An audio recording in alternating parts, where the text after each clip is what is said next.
To shi wannan hepatitis ɗin ko yana hana aure? Abin da ma an ce ko ba a sha magani ba ana warkewa? Ana warkewa? Amma ɗan iya da aka yi mai da shan hanta? Ɗan gidan babu ma kwanaki da na ji an ce shi yanzu ma hanta ma duk ta kamu da kansa. Ga wayanda yau ne haɗuwanmu ta farko a Ken Kids Care, sunana Usaina Mustapha Usman. Barkanku da kasancewa tare da ni. Ba kamar sauran cututtuka ba wanda za a ce sai ta hanyar saduwa ne kaɗai ake iya kamuwa da su.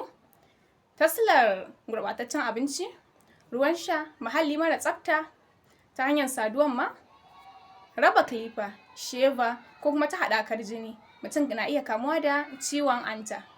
Kasancewar gwajin ciwon hanta na ɗaya daga cikin gwaje-gwajen da ake yi idan za a aure. A wasu lokutan ma akan samu cewa ɗaya daga cikin wayanda za su auri junansu suna dauke da ciwon hanta. Daga jin sunan ba ma sai na gaya muku cewa ciwo ne wanda yake hana hanta aikin da ya kamata na yau da kullum. Hepatitis B da C su ne suka yi ƙaurin suna. Amma za ku yi mamaki idan na gaya muku cewa ciwon hanta ya kasu gida 5 ne. Muna da hepatitis A, hepatitis B, C da kuma D. Bugu da ƙari muna da hepatitis E. Duk a cikinsu ake samun wanda ake sha magani, da har ma idan ba a sha magani ba, ciwon zai iya tsananta har da zama cewa sai an yi da san hanta ko kuma ma a kama da kansar hanta. Wasu kuma daga cikinsu ko ba a sha magani ba akan neme su a rasa. Bari mu bayanin su dalla-dalla da matakin da suke.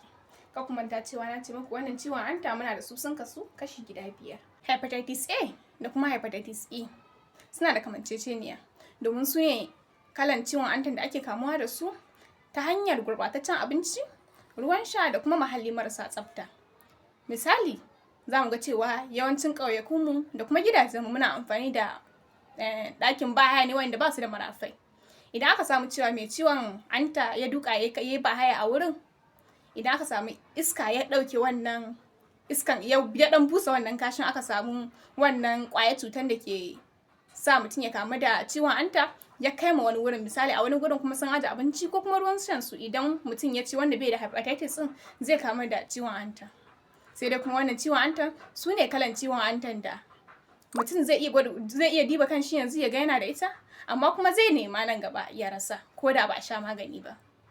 Bugu da ƙari, wayannan ciwukan kalan hantan na hepatitis A da kuma E suna da rigakafi. Sai kuma hepatitis B da kuma hepatitis D. Wayannan ciwon hantan suna tafiya ne tare. Domin ma mutum ba zai iya kamuwa da hepatitis D ba tare da yana da hepatitis B ba. Domin hepatitis B shine yake girma idan ba a kula ba ya koma hepatitis D. Wannan ciwon hanta ana samun shi ne ta hanyar saduwa. Idan mahaifiya tana da shi bata ɗauki mataki ba za ta iya haifan yaro da shi. Ana samun su ta hanyar sharing ɗin kilifa, reza, ta hanyar rauni, ƙarin jini da kuma sauransu. Wannan ciwon hantan shi ma yana da rigakafi, wato hepatitis B kenan. Amma hepatitis D bai da rigakafi, sai dai idan an yi rigakafin hepatitis B tamkar an yi rigakafin hepatitis D ne. Yanzu mu koma kan hepatitis C. Duk da cewa wannan ciwon hanta yana da tsanani, sai dai idan aka ɗaura mutum kan magani na watanni, idan kuma ya sha magani yadda ya kamata, mutum na warkewa. Sun yi ƙaurin suna ne da hepatitis B da kuma hepatitis C, saboda yadda ake samun su hanya ɗaya ne, kuma su ne cikin hepatitis wanda suke da matuƙar tsanani idan ba a lura ba. Hepatitis A yana da rigakafi, kuma shine ciwon hantan da ko ba a sha magani ba za a iya neman wannan ciwon hanta a rasa. Hepatitis B yana da rigakafi, sannan kuma idan mutum ya riga ya kamu da shi akwai magunguna da ake ɗaura mutum a kai.